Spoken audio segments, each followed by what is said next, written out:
हरियाणा के बब्बर शेर की दक्षिण हरियाणा के बब्बर शेर की हरियाणा के भावी मुख्यमंत्री की हरियाणा के भावी मुख्यमंत्री की हमारा नेता कैसा हो हमारा नेता कैसा हो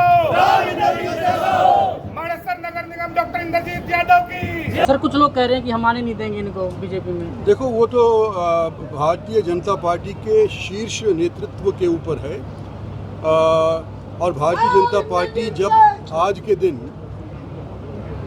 पन्ना प्रमुखों की तरफ भी झोंक करके उनसे साथ लेने की कोशिश कर रही है, तो जब मेयर बीजेपी के अंदर आने के लिए तैयार थी तो उनको बुलाना चाहिए था। इनको बिना बुलाए 7 पार्षदों को ज्वाइन कर लिया गया।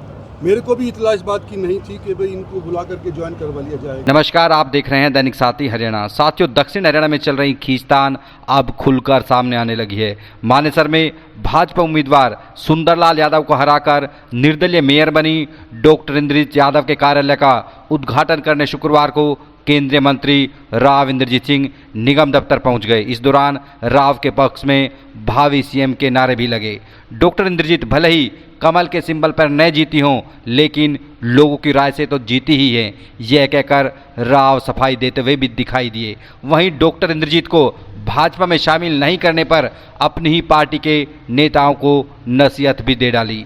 बताया जा रहा है कि प्रदेश के उद्योग मंत्री राव नरबीर सिंह कह चुके हैं कि मेयर को पार्टी में शामिल नहीं होने देंगे। बता दें कि भाजपा प्रत्याशी सुंदरलाल यादव के चुनाव प्रचार में पूर्व सीएम केंद्रीय मंत्री मनोहर लाल खट्टर भी पहुंचे थे।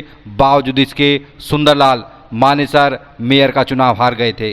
वहीं सीनियर व डिप्टी मेयर चुनाव में राव नरबीर समर्थकों की जीत राव के लिए झटका मानी जा रही थी, लेकिन राव राजनीति के वो खिलाड़ी माने जाते हैं जिनको पता है कि कौन सा मोहरा कब चलना है। ऐसे में शुक्रवार को मानेसर निगम दफ्तर में राव की मौजूदगी उसी चाल का हिस्सा मानी जा रही है। वहीं मेयर समर्थकों ने शक्ति का प्रतीक गदा राव को भेंट कर बताया कि असली पावर उन्हीं के पास है। कुछ भी कहें, गुरुग्राम के मानेसर नगर निगम के दफ्तर में जो भी कुछ तस्वीरें सामने आई, इससे स्पष्ट है कि आने वाले दिनों में भाजपा के अंदर यह गुटबाजी कम होने की बजाय बढ़ती हुई दिखाई दे सकती है, क्योंकि यह पूरा खेल ही वर्चस्व का है। वहीं राव ने इस दौरान 23 करोड़ से ज्यादा विकास कार्यों का जहां लोकार्पण किया, वहीं 10 करोड़ रुपए की परियोजनाओं का शिलान्यास भी किया और अधिकारियों के साथ विकास कार्यों पर भी मंथन किया। बार मेयर ऑफिस के अंदर आया हूँ जी, बरसात का समय है, समीक्षा लेने आया हूँ कि यहाँ की इन दिनों के अंदर व्यवस्था क्या है, सीवरेज की व्यवस्था क्या है, पानी की व्यवस्था क्या है, पानी के निकास की व्यवस्था है। और जब मैं अफसरों की मीटिंग लेने आ रहा हूँ तो प्रजातांत्रिक तरीके से जो मेयर हालांकि बीजेपी की टिकट के ऊपर नहीं जीती, लेकिन लोगों की राय से तो जीती है, तो उनको मैंने कुर्सी के ऊपर भी बिठाया है आज के दिन।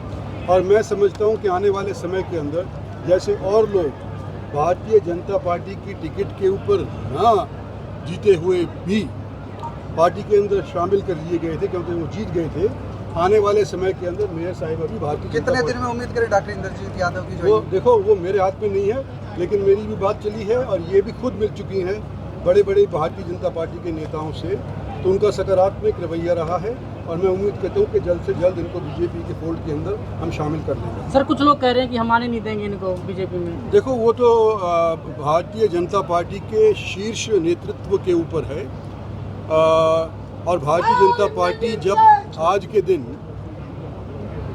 पन्ना प्रमुखों की तरफ भी झोंक करके उनसे साथ लेने की कोशिश कर रही है, तो जब मेयर बीजेपी के अंदर आने के लिए तैयार थी तो उनको बुलाना चाहिए था। इनको बिना बुलाए 7 पार्षदों को ज्वाइन कर लिया गया। मेरे को भी इतला इस बात की नहीं थी कि भाई इनको बुला करके ज्वाइन करवा लिया जाएगा। तो मैंने जब चर्चा करी कि भाई जब मेयर तैयार है इसको क्यों नहीं बुलाया गया, तो उन्होंने कहा आने वाले समय के अंदर इसका जल्दी फैसला करेंगे। सर, सीनियर डिप्टी मेयर और डिप्टी मेयर का चुनाव अटका हुआ है गुरुग्राम में, उसके बारे में क्या कहेंगे? वो तो देखो, मुझे नहीं पता क्यों पोस्टपोन करना पड़ गया, लेकिन आने वाले समय के अंदर जल्दी हो जाएगा। मेयर तो है ही ना।